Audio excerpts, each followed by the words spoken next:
რუსთავში ნომერ 79 საარჩევნო უბნის მიმდებარე ტერიტორიაზე ინციდენტი მოხდა. საარჩევნო უბანთან შეკრებილ პირებსა და თავისუფალი ზონის ოპერატორსა და ჟურნალისტს შორის სიტყვიერი დაპირისპირება ფიზიკურ შეხლა-შემოხლაში გადაიზარდა. თვითმხილველების თქმით, ფიზიკური დაპირისპირება რამდენიმე წუთს გაგრძელდა. სიტუაცია მხოლოდ მას შემდეგ განიმუხტა, რაც ადგილზე სამართალდამცავები მივიდნენ. ჟურნალისტი გვიღებდა აქვთ გავართ უბნელები, გვიღებდა ადამიანი და უბრალოდ თქვით რომ არ გვინდა რომ გადაგვიღოთ, ხვდებით კადრში. ეს ადამიანი გეუბნება რომ ეს არ არის თქვენი უფლება. ება ჩემი უფლება რომ გადავიღო, ეუბნებთ რომ არ გადაგვიღო, არ გვინდა. და ამას მოყვა შემდეგ ეს აჟიოტაჟი რატომ რის გამო? უბრალოდ მათ გამო, იმიტომ რომ არ წავიდნენ, გვიღებდნენ უაზრო და უკანონოდ. როდესაც მე მივედი კამერით, მეკეთა ბეიჯი, ვიღებდი და ვაფიქსირებდი მინდოდა რომ დამიფიქსირებინა ეს პროცესი.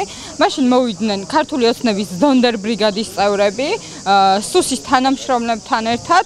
იყო სიტყვიერი და ფიზიკური დაპირისპირება მათი მხრიდან. მემუქრებოდნენ, პანჩურებს მირტყავდნენ და შეშფოთებული ვარ პოლიციის რეაქციით, იმიტომ რომ მათ არაფერი არ მოუმოქმედებიათ. იძალადეს თავისუფალი ზონის ჟურნალისტზე, სადაც მისთვის კამერის დამტვრევა, ხელები ამოუტრიალეს და ამ ნიადაგზე მოხდა შემდეგ დაპირისპირება ოცნების აქტივისტებს და ნაციონალურ მოძრაობას შორის. მაგრამ ყველაზე აღმაშფოთებელი რაც იყო, ეს იყო პოლიციის ქმედება ადგილზე.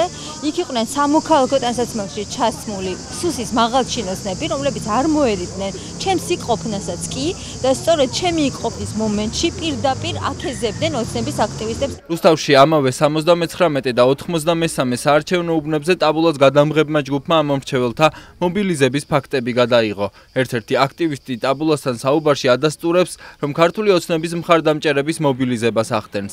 საარჩევნო ადმინისტრაციის წარმომადგენლების განმარტებით, მათ საარჩევნო უბნის დატოვების უფლება არ აქვს და ის, რაც გარეთ ხდება, მათ კომპეტენციაში არ შედის. რომელ ორგანიზაციას წარმოადგენს? არაფერი ორგანიზაციას ვერ წარმოადგენს. მაშინ არ დაიმყოფებით პოლიცია. ისევ ვივარ, ჩვეულებრივ. და სიები რატო გაქვთ? არაფერი სია არ მაქვს. რეული მაქვს უბრალოდ. რეულში სახელი და გვარები გიწერია პლუსი. რა მოხდა მე ჩემო მონაშა. ამორჩევლების მობილიზებას ახდენ? ვეხმარებ. ქართული ოცნები. ეხმარებით მობილიზებას. მობილიზებას მეზობლებს ვინ ისნო, ვინ მოვიდა და ვინ.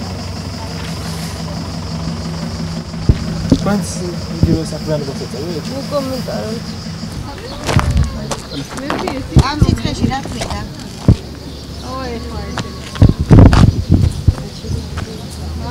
თქვენ რისთვის ადასტურებელები ვარ ასეთ? ჩვენ დღეს პეტრე პავლობა ხო და ახლობელს ველოდებით უნდა აღნიშნოთ, აქ ვიკრიბებით. და თქვენ ხელში გეჭირეთ საარჩევნო სია რომელთა სახდათ? ესა თქვენ რა იცით რომ სია მეჭირა აქ ჩემი როგორ გეკადრო? ეს ჩემი ახლობლების ესა ვინც უნდა ვიქეიფოთ აქ. ვიქეიფეთ სია არის? დიახ. თქვენ ობიექტივი დამბრძანდებით, არ გეკადრებათ ასეთი თუ ტაბულა მით უმეტეს არ გეკადრებათ. და რატო იმყოფებით საარჩევნო უბანზე? სადაც გამიხარდება იქ ვიქნები. ამორჩეველთა მობილიზებას ახდენთ? არანაირი მაგის მსგავსი. არანაირი. მე გითხარით რატო? ხომ გითხარი, დღეს არის პეტრე პავლობა და მეგობრებთან ერთად ვარ, თანაკლასელებს ველოდებით, ორი უნდა გამოვიდეს. აბსოლუტურად სიმშვიდეა, შიგნით და გარეთ რა ხდება არ ვიცი. არ გვაქვს უფლება. აუცილებლად კარებიდან გასვლის უფლება არ აქვს ჩვენ. არანაირი ინფორმაცია ნამდვილად არ მაქვს, იმიტომ რომ ჩვენ ტერიტორიას არ ვტოვებთ და გარეთ რა ხდება ნამდვილად არ ვიცი. ეს ალბათ უფრო პარტიები ან კარტაკარის ხალხი ან კოორდინატორები შეიძლება იყვნენ, მაგრამ გარეთ არც გამიხედია, ეხლა ვიყურებთ პირას. აკრძალული აგიტაცია უბანზე და უბნის ოთახთან, თორე ეხლა გარეთ მეზობელს უნდა წამომძანეთ არჩევნებზე, ეხლა ამაზე მე კომენტარს ვერ გავაკეთებ. ამომრჩეველთა მობილიზების საკითხზე ტაბულამ არაერთი მცდელობის მიუხედავად კოალიცია ქართული ოცნების რუსთავის მერობის კანდიდატის ჩაწერა ვერ მოახერხა. როგორც ქართული ოცნების ცენტრალურ ოფისში აცხადებენ, პარტია ამომრჩეველთა მობილიზებას სხვადასხვა ფორმით ცდილობს. ჩვენ აქტივისტებს მაქსიმალურად ვცდილობთ რომ მობილიზაცია მოახდინოს. ამაში არ ხედავ არანაირ პრობლემას. თუ ეს შეესაბამება კანონმდებლობას, აბსოლუტურად არანაირი პრობლემა არ.